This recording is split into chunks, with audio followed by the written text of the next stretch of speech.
Okay, let's go ahead and get started. Hello and welcome everyone to today's webinar on live virtual simulation, the best way to hire and promote leaders. My name is Charles Summers and I am the Demand Strategy Manager here at Outmatch. It is my pleasure to be serving as your moderator during this hour. Let's go ahead and get some housekeeping out of the way to start.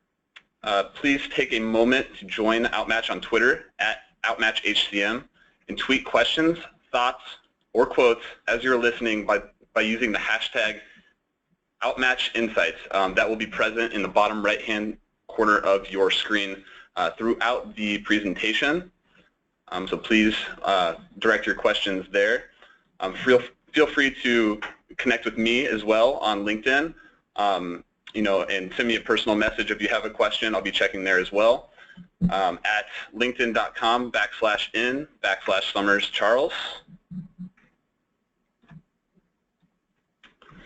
The feature presentation will take approximately 45 minutes, and following that we will have some time set aside to answer some questions with our presenter. If you'd like a copy of today's slides or the webinar recording, please email your request to info@outmatch.com or go to the Outmatch YouTube page, which contains all previous webinars. If you take a look at your GoToWebinar status window on the right-hand side of your screen, you will see a question queue so that you can interact with us during the presentation by asking questions, making comments, or sharing best practices at any time during the webcast. We'll answer questions at the end, like I said. Again, you can also tweet your questions and comments to @OutmatchHCM with the hashtag OutmatchInsights. Without further ado, I'd like to introduce our featured speaker today, Sarah Glass. Sarah, take it away. Great, thanks Charles. I'm really excited to be with everybody here today and really interested in this topic in general. We've spent quite a bit of time consulting with organizations about challenge, right, of identifying high potentials and making sure that you're investing in the right people and have the right tools and methodologies to select and develop them. My background is in organizational psychology. I've been consulting with companies for over 20 years in the areas of selecting talent, developing leaders, and also looking at how you actually measure behavior to get the most ROI out of your talent.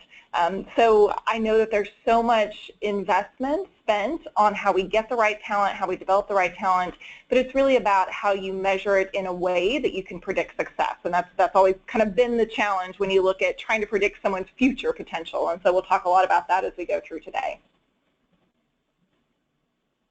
So the agenda, we'll spend a little bit of time early on talking about that hypo identification challenge. So why is it so hard? And really taking a look at some statistics that we've seen across organizations that have been done in studies over the last few years about the challenge that organizations face, and really looking at how to get a return on your investment. So as you're investing in developing people and in looking at successors, in bringing people into the organization, how can you get a return on that in the best way?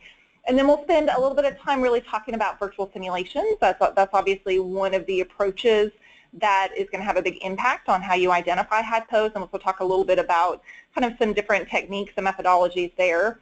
And then also finally talking about how you target development based on readiness. So not necessarily having kind of a one-size-fits-all for your hypos, but how can you get a gauge for where their readiness is for a particular role and really target that development to where they're targeted from a readiness standpoint. So I think we'll start here with a high potential poll, and this is meant to just kind of gauge everybody's understanding of what the challenges are today. So the first question we're going to ask is we just want your kind of best guess here. So the question is, in your opinion, or what would be your best guess for what percentage of high potential promotions fail? So these are people who've been pegged as high potential and have been promoted into that next level. So what percentage of those fail? And we'll give you a few seconds to make a selection there.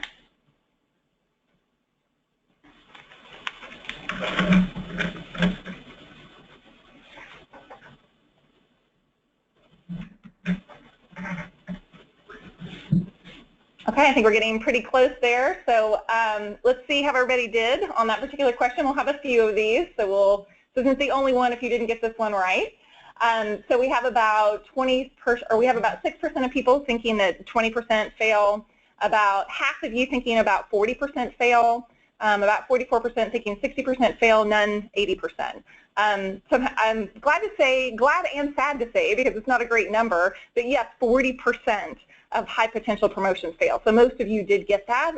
But what's interesting is you picked kind of 40% and 60%, which means you probably know it or have seen it, that that's not always the case that they're successful. So let's go ahead and move on to the next question.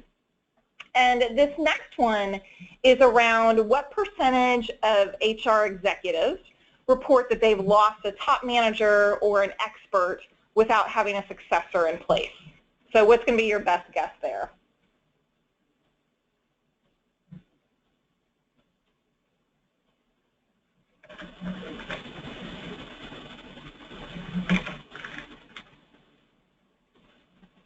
See if we can make it 2 out of 2.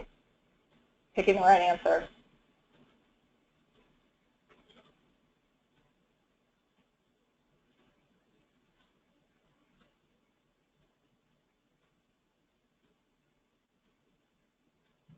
They're getting pretty close. Okay, let's take a look at what you all picked there. Yeah, and there's kind of a mix there. So the highest guesses were 58%, 84%. It's actually 84%, which is pretty crazy when you think about it. That 84% of HR execs report situations where they've lost a top manager or expert without a successor. So let's talk about the final question here to test your knowledge. And this one essentially has to do with high potential programs. So a lot of organizations actually have high potential programs in place. So what percentage of organizations do you think see their high potential programs as highly effective? So when asked if they have programs and how effective do you think they are, what percentage said highly effective?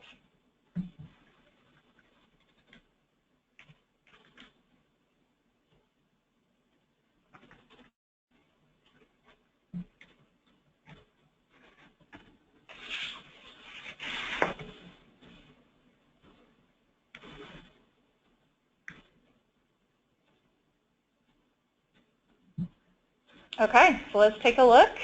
Survey says, yeah, you guys got it. 46% said 17%, and that's exactly right. So only 17% of organizations see those programs they have in place as highly effective. So that's the challenge. You know, we don't have successors in place. The programs we have in place we don't see as highly effective. And when we do promote people, there is a failure rate that's a lot higher than we would expect.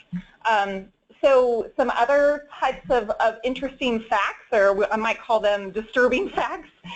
We won't poll you on these, but just to let you know, when you think about things like retention, an average employee, and when we say average, I mean average performing employee. So our kind of average performing employee stays with a company about 5 years. When you look at your high potentials, you've got 28 months. And that's whenever they start to look to move on. So it kind of creates a sense of urgency in terms of how we identify, do we even know who they are, and how do we develop them? And then the other piece, and this will play into how we talk about some of the methodologies later in the presentation, is the percentage of high performers. So people who are doing what would be considered a successful job in their current role. Only 30% of them actually have the attributes essential for that next level up.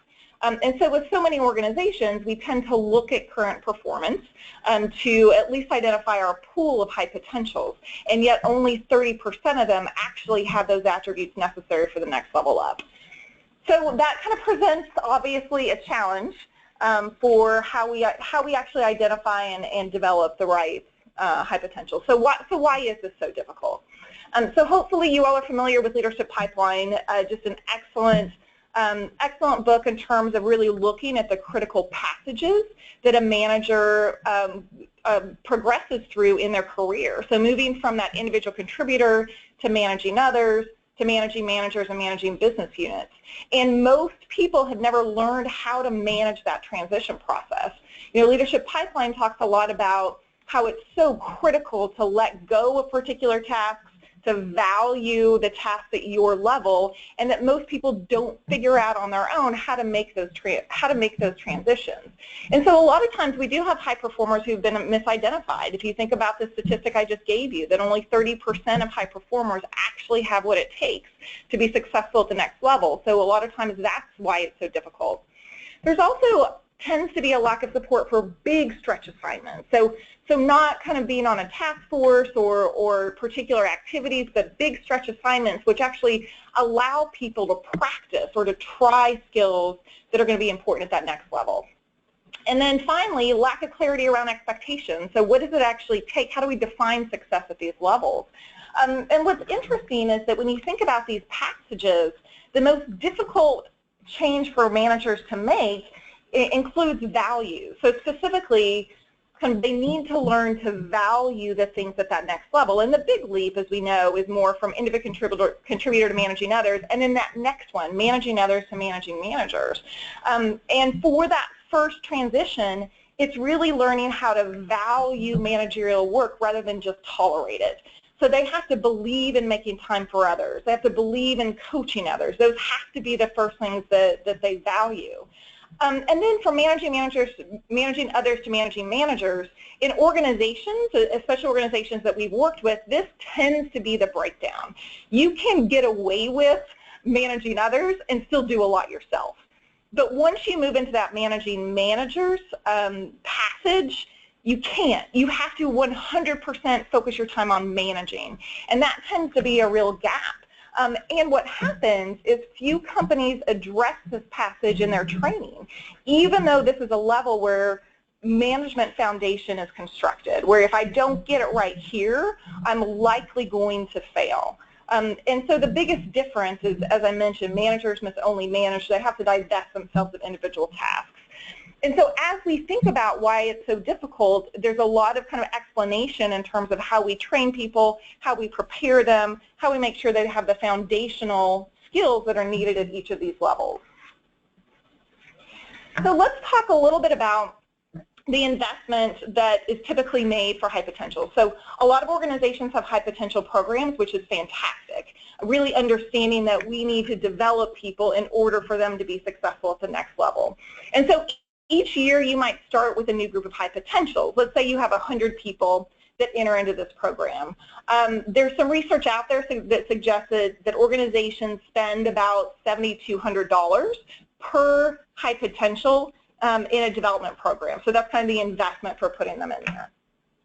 And so let's take a look at what happens. So there are about 12% that actually drop out before finishing that program. So that just costs you about $85,000. So 12% that drop out. There's about 40% that are promoted but fail, as we mentioned before, and there's about a third of them that are actively seeking other employment that you may lose to other people as well. And so what happens is when you start with those 100 people, the chances are 85% won't become successful for different reasons, but mostly around being misidentified, not being engaged in the process. And so that $7,100 investment just increased to $47,000. So of those people that remain, you just spent about $47,000 a person to develop those high potentials. So when you look at the return on your investment, it really is around making sure that you're identifying the right people and then engaging and developing them in the right way so that you get a much better return out of your investment than is typical. So is there a smarter way to invest? Yes, and this, you know, of course, these two phrases here make it seem super simple. So all you have to do is select the right people and tailor to the individual needs. But those are really kind of the two big buckets, and I think the gaps in terms of where people and organizations struggle. So let's take another quick poll. And what we're going to ask you this time is about your organization and how you currently identify high potentials. So a couple of options here. You don't have a systematic process. which is fine. Maybe you use manager nominations or performance appraisals, so something about kind of their current position. Maybe you use personality or cognitive assessments to really kind of look at potential, maybe innate traits of the person. You might use things like simulations or assessment centers or other methods. So you can check all that apply. So take a minute or a few seconds to give us some feedback there.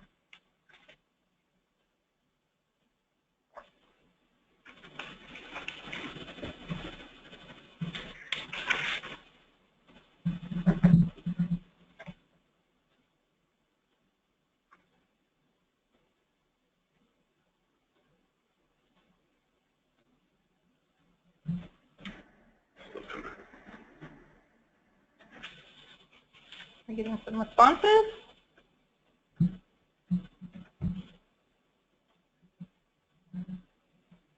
Okay, let's go ahead and show it.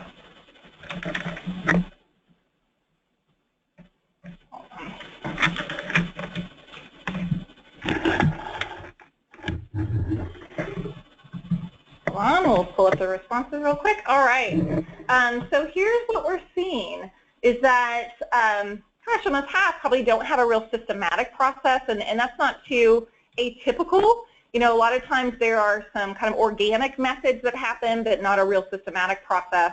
Also looks like about 42% use managers, right? Manager nominations or performance appraisals, some kind of feedback from the direct manager to actually identify high potentials. About 21% personality and cognitive assessments, a very small percentage simulations and assessment centers.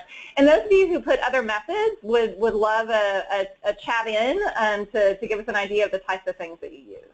Okay. So that's pretty typical, as I mentioned before. And if you take a look at it, there's a real difference between the frequency that certain types of methods are used and the effectiveness. So things like performance appraisals and manager nominations are actually used the most frequently. So about 70% of organizations use those, and again, that's kind of the go-to of how we identify people who could be successful. But unfortunately, the effectiveness of that is, as we saw, not fantastic. It's not a great predictor of future success. Assessments can be better in terms of the effectiveness, but they're not used as frequently. And usually because organizations have a hard time kind of making that connection between assessment data and what that person might be doing in that next level job. And so that's why as we talk a little bit about virtual simulations, that's a nice way to kind of connect the dots between what is that person actually going to be doing in that next level role, and how do we assess that in a way that we can identify people in a more accurate way. So let's talk a little bit about root causes to the identification problem. And I talked a little bit about the difficulty even identifying people because of those passages. But the first one is we typically do use subjective data to identify future leaders. And that's a challenge, right? So the primary methods tend to be performance appraisals or formal talent reviews, peer reviews, perceptions, 360 feedback.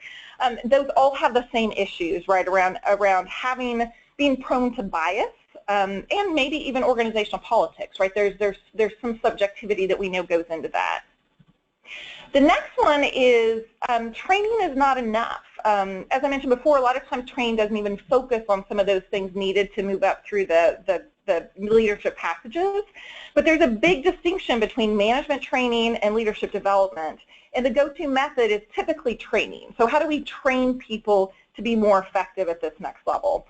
And so one of the things that's so important is to be able to train for activities where people can actually experience something, where it's not about sitting in a classroom and learning skills, but how do I go out and practice that? And so this really relates to the next one, which eventually you need to get out of the batting cage and practice. So it's needing to practice those skills in your job. So most clients that have successful leadership development programs are using multiple experiential learning methods where the leader can learn while doing the job. So that's what I talked about earlier about the lack of these big stretch assignments or action learning programs where leaders can practice their skills, can receive feedback, can immediately see how that skill could be applied to the job. So that's one of the biggest problems, is being able to transfer what you learn into how you actually behave on the job. The lack of tangible and attainable development plans. So this is kind of another underlying cause of the problems that clients face in terms of succession planning, is that lack of behavioral plans. And I hear this frequently. So I've identified our high potentials. Now what? You know, the now what should be very concrete, be very actionable, very behavioral-based developmental plan to address specific skill gaps. And we'll talk about this in just a minute. Knowing those specific skill gaps is going to help you to get a much more targeted plan. Okay, so it's more around, again, skill acquisition rather than knowledge acquisition. And then finally, it's a lack of visibility and accountability is often part of the problem. So not only is it important to have these concrete development plans, but there has to be accountability, right, for working these plans. And so this seems something that's pretty easy to deprioritize, and we've all seen it, we've all done it. So when we kind of combine the lack of accountability with the lack of visibility, then we don't start really promoting that developmental culture, and we don't see the outcomes of improving those behaviors. And so those tend to be most of the root causes. And so what I'd like to do is kind of as we've positioned some of the challenges, and they may be challenges that you all face as well, is really talk about the virtual simulation component of this. You know, we showed the slide that says that assessments tend to be effective, but you know, there are a lot of assessments out there that give you one aspect about the person, but don't let them actually practice those skills. And so that's what we'll talk a little bit about as we talk about the virtual simulation. So why put someone in kind of this day in the life simulation, which is really what we're talking about here? So we know that a person could be hardwired to show certain inclinations, so have the right kind of personality or have the right kind of tendencies, even have the right kind of smarts. They could be able to talk about what they've done in the past. This is, you know, obviously very relevant for hiring, having someone do a behavioral-based interview where you're learning about their past experiences in a particular role or situation. And as we know, they could perform really well in their current job, but still not be successful. And so where you get, I think, the most predictability is around simulating the environment so the person can demonstrate the behavior. You know, think about it like a flight simulator. So allowing people to kind of be in the moment and watching their instincts, watching their behaviors, watching their actions. What's their go-to when they're in a stressful situation? How do they plan and organize their day? Those things are so important to really getting a taste for how that person's going to behave in a leadership situation. And so when we think about simulations, obviously simulations put someone in the day in the life, so that day in the life has to be appropriate or relevant for that particular level and the types of challenges that people face at those levels. So certainly at a senior executive level, then they're doing things like setting vision and strategy. And that's so important to be able to say, how does that person actually go about setting vision and strategy? What data do they use that drive those decisions? What other considerations do they have? And how does that apply to what we need from our leaders? When you get to that mid-level leader, that's really where I'm implementing strategy, and I'm the translator, right? I'm translating that strategy into operational reality.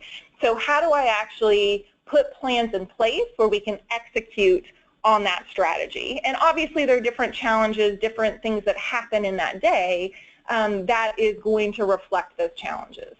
And then as a frontline manager, it's about overseeing individual contributors. So I'm managing individual contributors. There's different actions that I take. There's different things that I focus on. As we mentioned before, different things that I need to value to be effective at that level. And so the simulation itself helps to put people in the accurate context. So if I'm a frontline manager and I'm actually someone who's looking at being a high potential for the mid-level manager, I would take the next level up. If you're looking at your mid-level population and saying who's got the potential for that senior executive role, they would take the next level up. So it's really kind of stretching them to demonstrate skills that's going to be appropriate at that next level. And so how does it work? And what I'd like to say a little bit about this process, and we mentioned at the beginning, obviously this is a virtual simulation, and the most important piece is it really leverages technology. So any of you all that are familiar with kind of traditional assessment centers, that was very high touch, very intense, people actually coming into a central location to participate in these activities. That's a lot of depth. Those of you all who are familiar with maybe personality or cognitive assessments, those tend to be shorter. You tend to get a certain slice of information about the person that can be important, but you're not really getting the whole picture about the person.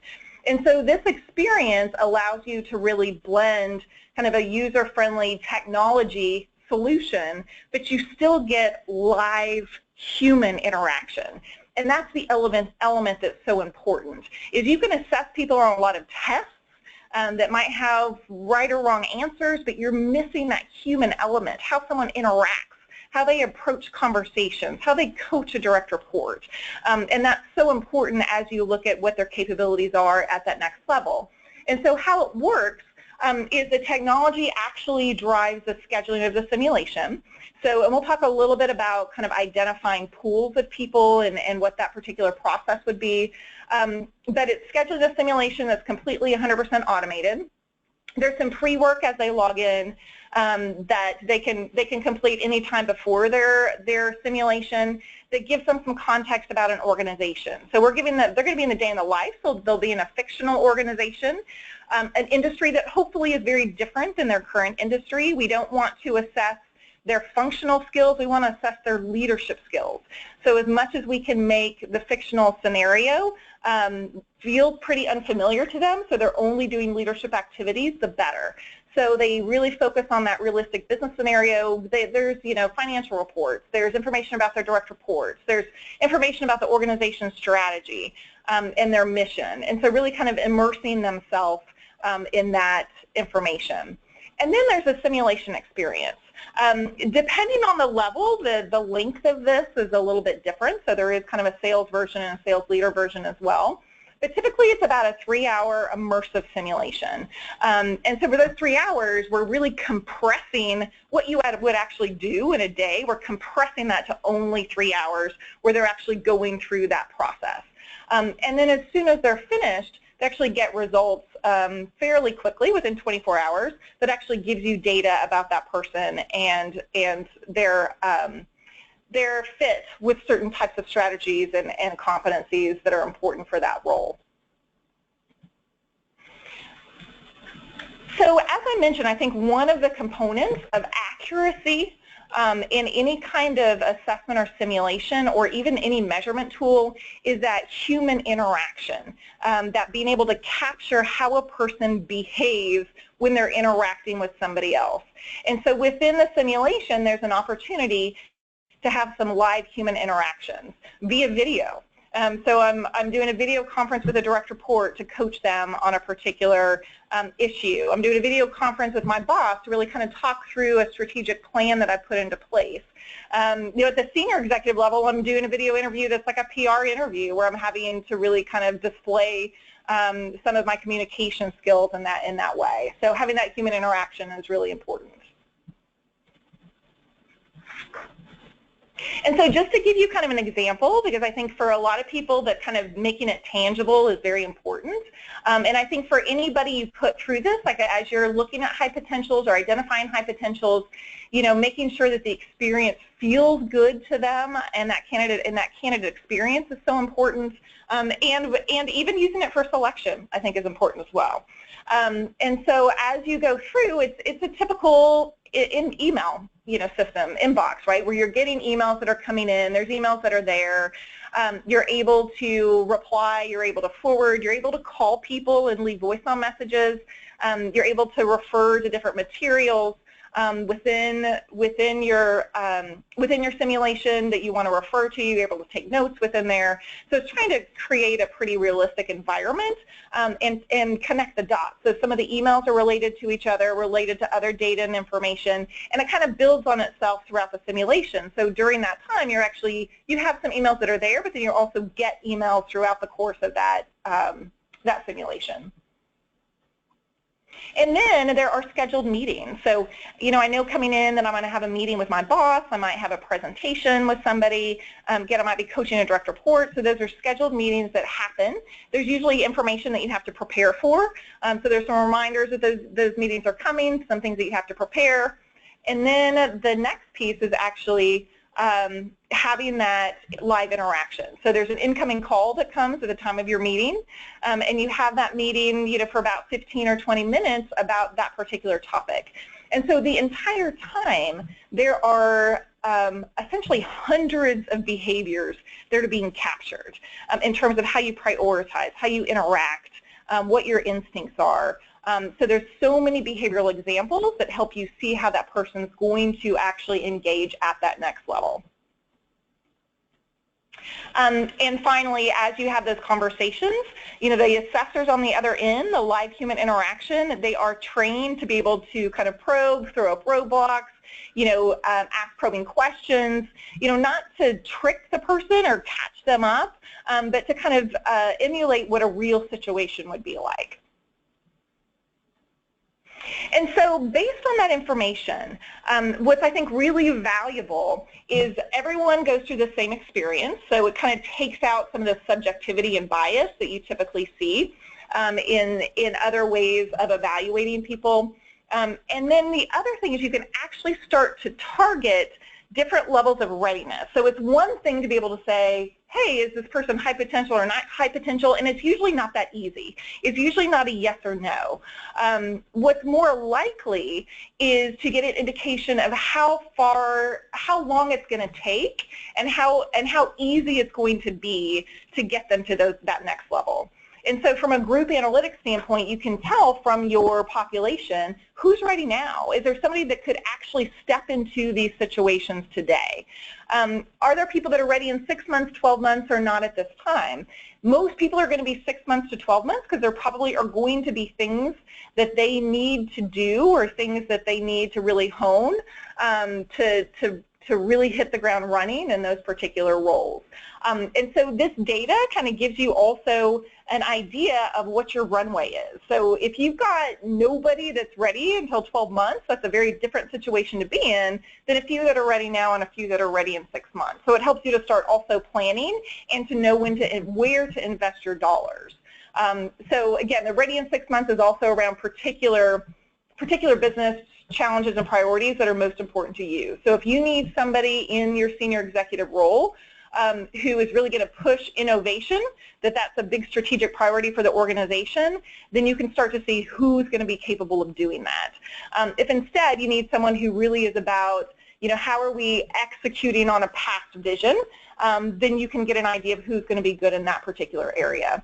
So I think that's one of the issues as well, is that high potential is not black or white. It really depends on your organization and what's most important to you at that moment for that successor. And so as hopefully most of you are familiar with, it will actually plot individuals on a 9-box grid.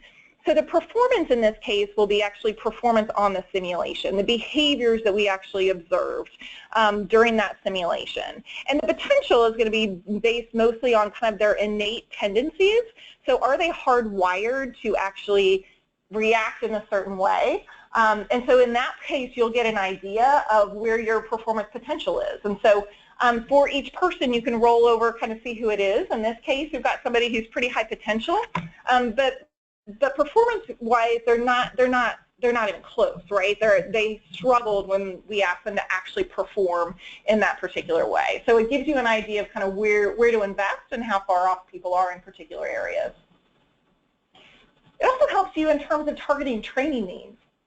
So not only how many people need training in a particular area, but how easy is that area to develop.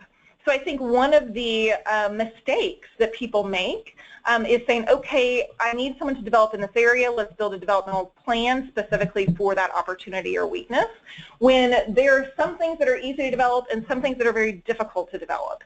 So what is that low-hanging fruit, right? What are the things that are going to be easier for this person to develop? In this case, we have 6 people who have focus on customers as a developmental need. The good news is that's something that should be pretty easy to develop. So that might be something where as you're looking at organizational development plans, or is there some training or some experiences that we want people to engage in, that would be low-hanging fruit. Where something like Innovate, that's much more difficult to develop. It's going to take more time. So that might not be the first one that you try to pick off there. I think the other benefit for an individual is that you can actually get an individual SWOT analysis. And this, again, helps the person focus on the areas that are going to be, that's the low-hanging fruit. You know, what's going to have the biggest impact for me? What should I invest in from a development perspective? So it'll provide strengths. You know, what are those things that they should really build on that are going to be strengths for that person? Weaknesses, and in this case this person doesn't have any, which is good. Those are things that are actually pretty difficult. Probably things that they may not even want to tackle unless they tend to be key derailers. The opportunities are things that are easy fixes, right? These are opportunities for them to actually be more successful. Things where they might want to focus to really kind of build those into strengths. And then finally, the threats are, what are the potential things that could get in the way?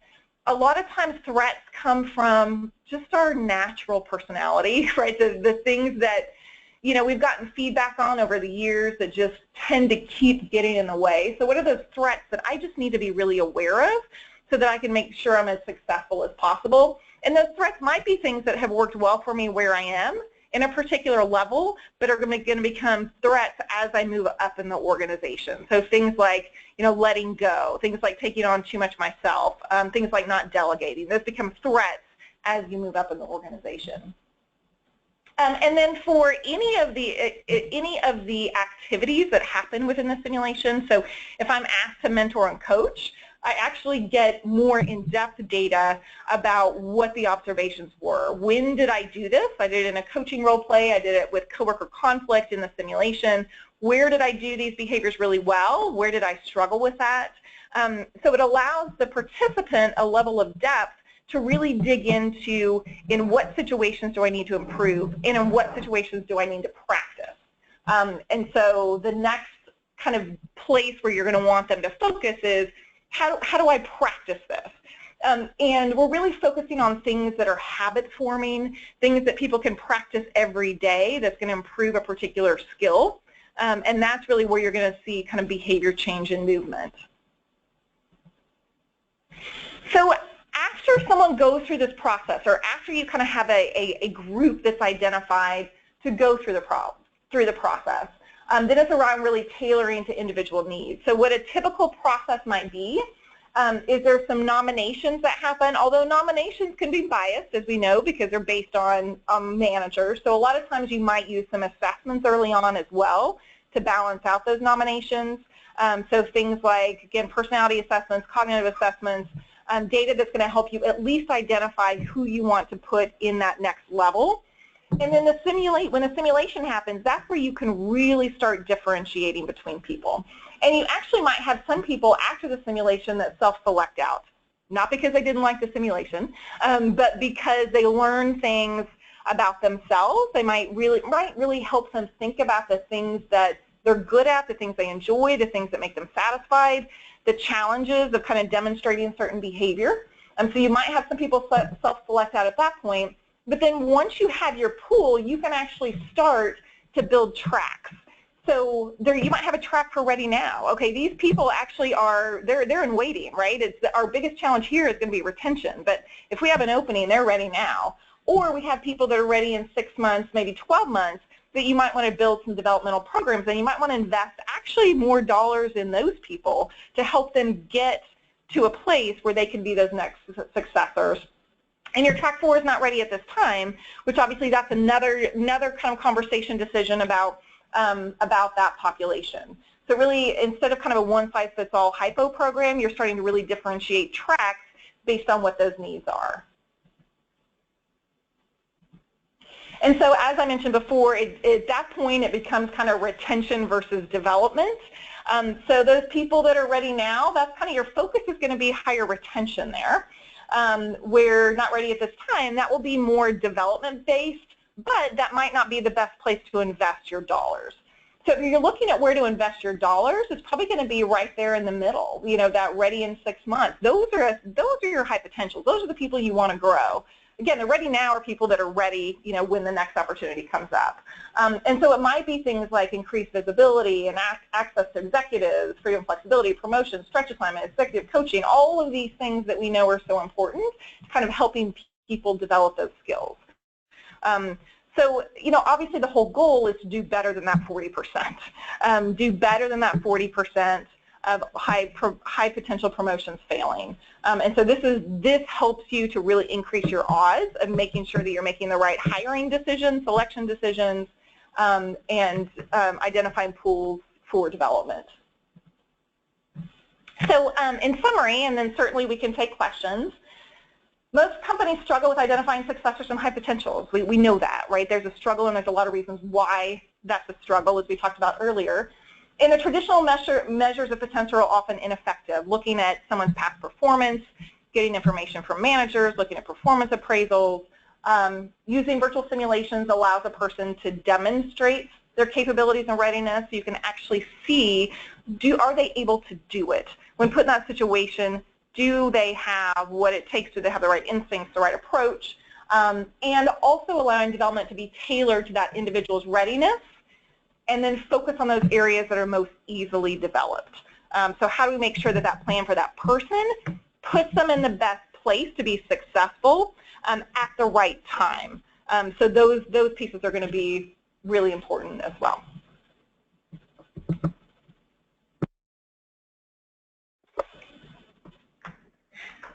All right, so I appreciate you all listening to that lecture, and just please let us know if you have any questions as we go through the process.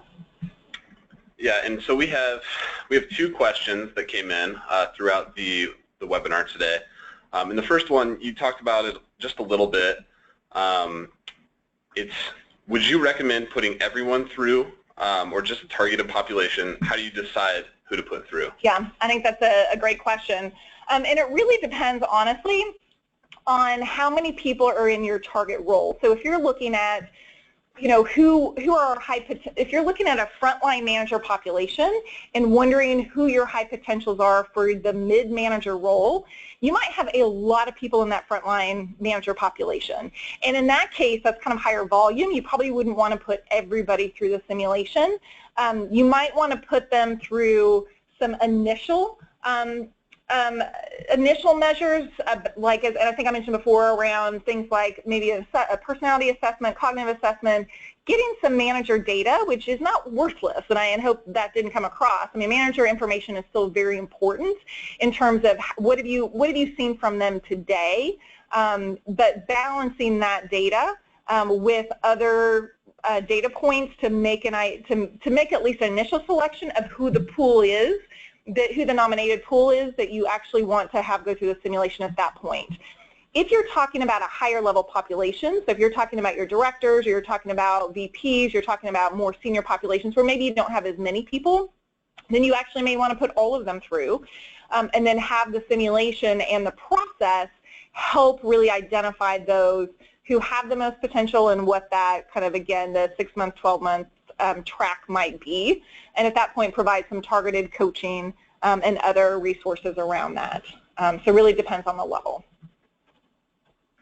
Okay, great. So we have another one that just came in. How does the rating of the simulation actually work?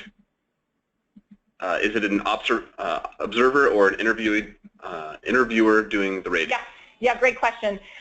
So in the simulation, what happens is there's actually multiple observers. So as we talked about before, there are assessors that are actually doing the role play, but when they're doing the role play, they're not assessing, right? It's very hard to kind of do dual duty there. They're just role playing. But what happens is the entire simulation is recorded. So from the role plays to the emails that you send, to the emails that you drafted, to the notes that you've taken, every kind of thing that you can do is recorded. And then you have a set of assessors on the back end that after the simulation are actually rating the observed behaviors during that simulation. And they're doing it independently, right? So you're getting multiple ratings of behavior, and that makes it a very objective process as well. And they're using, obviously, they're trained, they're using obviously very detailed criteria, to make those observations and those ratings. Okay, and then we have one last question here that just came in a moment ago. If I wanted to try out a leadership simulation, who could I talk to? How could I get the process started? Yeah, if it's something that you want to try out, certainly, well, I guess, Charles, you can answer this one. Yeah, so there's a survey that's going to pop up right after this webinar. And one of the questions is if you'd like to get some more information. If you do answer yes to that, we will reach out to you and kind of talk to you about next steps. Yeah, and actually we have another great question, and I can't believe I didn't mention it. So, you know, this is a virtual assessment center, and one of the knocks on assessment centers is they tend to be expensive. And so one of the things about taking this to more kind of streamlined, virtual, automated in so many ways process is it actually cuts the cost by like 70%. It is a fraction of the cost of what you would see from a traditional kind of full-blown assessment center.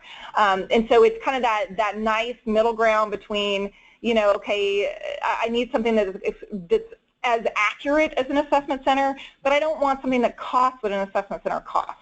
So I think that's a really good kind of legitimate point that the investment per person is actually just, it's tremendously less than a traditional assessment center. Okay, I don't see any other questions in here. Okay. All right. Well, we've wrapped up our material for today, but feel free to continue the discussion on Twitter with the hashtag #OutmatchInsights. I'd like to say thank you one more time to our speaker, Sarah Glass. This has been an Outmatch Insights webinar. We appreciate you taking the time out of your busy day to spend it with us. We look forward to seeing you on another webinar soon. The next one is on February 16th on how to recruit like a marketer. All right, have a good day, everyone. Thank you. Thank you.